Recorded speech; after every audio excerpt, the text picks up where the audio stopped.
അങ്ങനത്തെ ഒരു ക്യാമ്പസ് നമ്മള്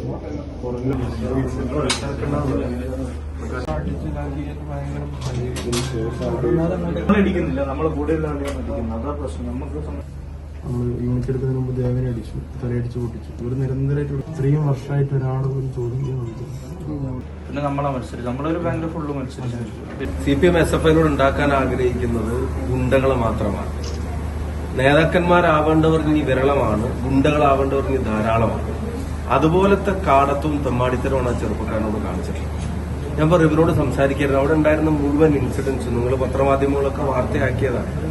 ലൈവായിട്ട് പോലും പറയുന്നത് കേട്ടു. ഒരാളെ അടിച്ച് ബോധം കെടുത്തി വരെ അടിച്ചിട്ട് അവിടുന്ന് എടുത്ത് കൊണ്ടുപോകുമ്പോൾ കൈകൊട്ടി പരിഹസിച്ച് കളിയാക്കുന്ന തരത്തിലേക്കുള്ള മനുഷ്യത്വം പൂർണ്ണമായും നഷ്ടപ്പെട്ട പല ഗുണ്ടകളാണ് ഇത്തരം ക്യാമ്പസുകൾ ഇപ്പോഴും നയിച്ചുകൊണ്ടിരിക്കുന്നത്.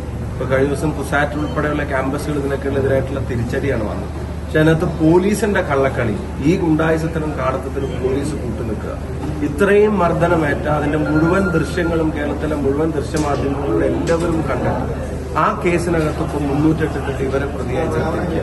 അവരുടെ ജില്ലാ സെക്രട്ടറി ഉൾപ്പെടെ പറയുന്നുണ്ട് അവരുടെ പ്രവർത്തകരും അത് ആ ക്യാമ്പസിൽ പഠിക്കാതെ പുറത്തു വന്ന ഒരാളുടെ തല പൊളിഞ്ഞത് അവിടുന്ന് പോലീസിന്റെ രാത്രി ചാർജിലാണെന്ന് അവരുടെ ജില്ലാ സെക്രട്ടറി ഉൾപ്പെടെ നടത്തുന്ന പ്രതികരണങ്ങൾ പുറത്തുണ്ട്. അതുണ്ടായിട്ടും ഈ ചെറുപ്പക്കാരനെതിരെ റിബിൻ ഉൾപ്പെടെയുള്ള ആളുകൾക്കെതിരെ 308 കേസെടുത്തിരിക്കുക. ഈ സംഘർഷം നടക്കുന്ന കണ്ടിട്ട് അടികൊണ്ട് നിലത്ത് വീണ ഈ കുട്ടിയെ അവിടെ നിന്ന് എടുക്കാൻ അല്ലെങ്കിൽ അവിടെ ചെന്നിട്ടൊന്ന് ചേർത്ത് പിടിച്ച് എഴുന്നേൽപ്പിക്കാൻ ശ്രമിച്ച ആൾക്കെതിരെ പോലും 308 അപ്പൊ പോലീസിന്റെ പണി എന്താ? പോലീസ് ആർക്ക് വേണ്ടിയാ ജോലി ചെയ്യുന്നത്?